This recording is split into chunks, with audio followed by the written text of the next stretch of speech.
डोकरी खां साजिद कादरी जी रिपोर्ट मुताबिक़ डोकरी में गैस जी हथरादू लोड शेडिंग ऐं ॻरा बिल मोकिलण ते सैयद मस्त ग़ुलाम नबी शाह पाड़े में सुमरा पाड़े जे रहवासियुनि जो गैस ऑफिस जे गेट अॻियां एहतिजाजी मुज़ाहिरो कयो आहे।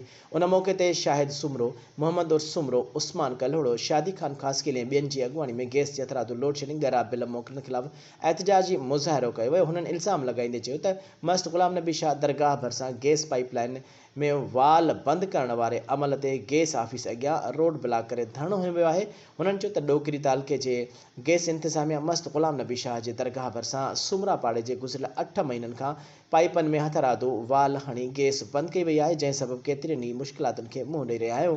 हुननि चयो त गैस जी हथरादू लोड शेडिंग सबबु घरेलू सार्फिन रध पचाव करण में मुश्किलात पेश अची रहियूं आहिनि। हुननि मुतालबो कयो त बिना देर सुमरा पाड़े जी गैस बहाल करे ॻरा बिल मोकिलणु बंदि कया वञनि, ॿी सूरत में वधीक एहतिजाज कयो वेंदो।